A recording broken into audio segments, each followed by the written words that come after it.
Hello everyone and welcome to another Modswell video. I am your host Maxwell. Today I'm going to be sharing my low cost load order. This is literally the building block order I use to build all other orders on top of. The idea behind this video is not only to share that order with you, but to also give you ideas on how you could build your own version.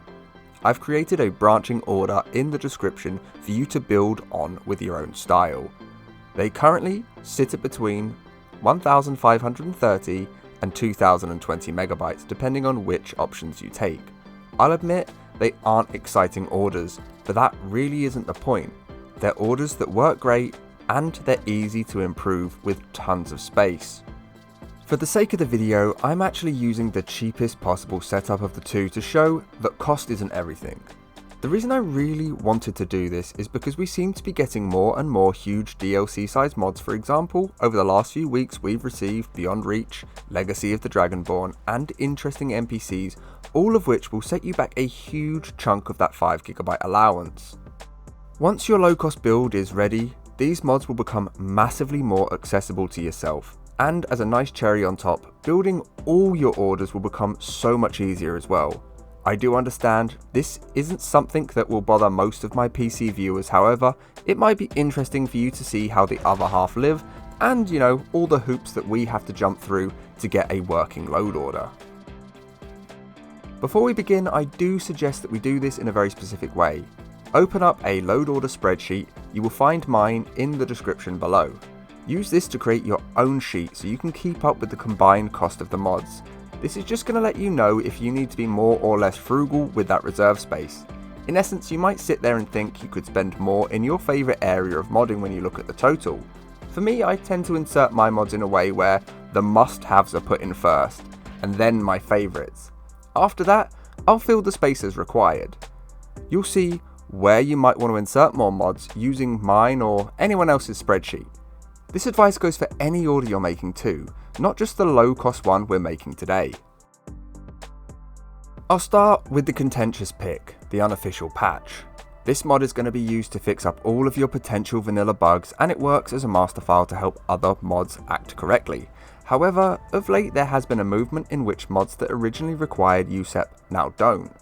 This isn't all of the mods, so there is still a big enough reason to throw in USSEP, which, whatever your feelings about, does work as it's intended to.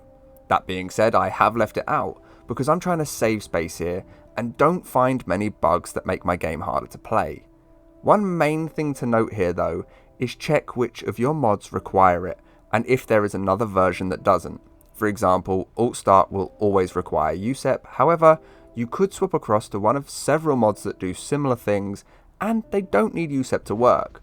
I've seemingly chosen USSEP for this example, but really, this goes for any file that is a requirement for others to work. Naturally, when you're creating something like this, you'll want to cater it towards your favourite style. I, for example, want my game to look nice, which means I'll have to factor in graphics costs, which, let's be honest, aren't exactly friendly. Luckily, when it comes to changing the look of your game, we do have a ton of options to pick from. But for me, I'm usually picking between two. Either Skyland or Tamriel Reloaded. These are my options, as they're easy to use, won't conflict with much, run really smoothly, they also look much better than vanilla, and are actually cost effective in a strange way. Skyland All-in-One is coming in at just under 1GB, and Tamriel Reloaded HD All-in-One is going to set you back just under 800 megabytes. Whilst that doesn't sound cost effective, most times when you piecemeal these all-in-one type mods together, you're looking at well over 1GB and 30 odd mod slots. A huge reason why I'm pretty much always going to do this is because if my videos have graphics that look ugly, then so do the videos. But there is of course the FPS increase I've received from using optimized graphics, so there's always that cherry on top as well. If graphics aren't a huge concern to you, then congratulations, you have an entire other gigabyte to play with for the more fun aspects of the game. A similar situation would be surrounding the weapons and armors, which retexturing or replacing can definitely start to throw that cost up again.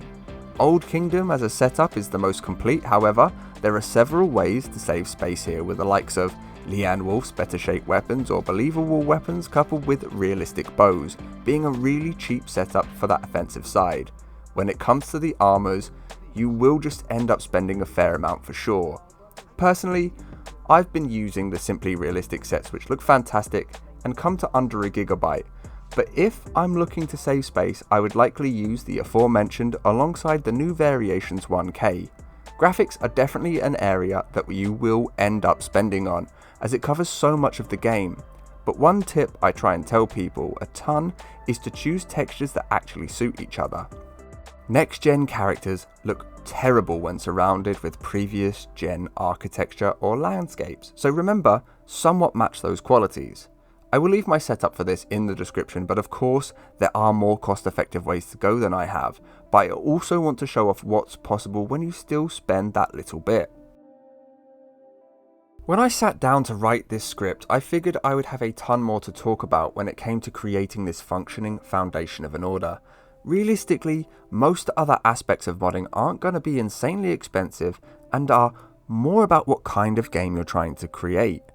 These aren't too important to factor into this order, which of course we are using as a base for future orders. By inserting quests, spells, new locations or anything that is an additional, you're essentially already forming the next order, which you don't want to be doing until it's the right time. For now, what you're going to want to focus on is the more repeatable sections of the order, for example animations and combat mods. However, there is also the inverse style of mods such as AI and area edits that you're going to want to leave until last, or you will not know the extent of their compatibility until everything is in place. What I suggest doing instead is saving several copies of this base order. By doing this, you'll have spare sheets to throw ideas onto in preparation for your next order. With these spares, you can go to town on seeing what's possible for you, and really push the boat out with them to get the best order that you want to play with. And remember, they're able to constantly evolve too, so if a newer, better or cheaper alternative to something pops up, you can make those edits and continue on. Having all of this to build from has let me create orders for people in a much faster time, so theoretically should do the same for you. But should you need any help, please do not hesitate to ask.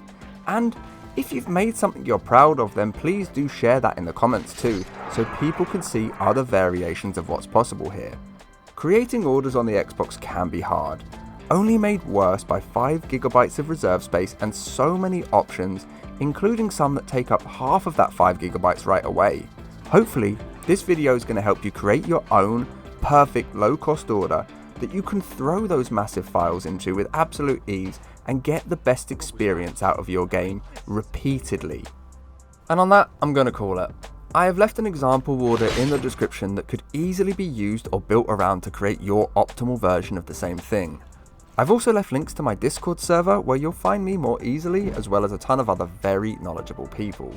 There's also a link to all of my orders as well as my donations page, which is a buy me a coffee account.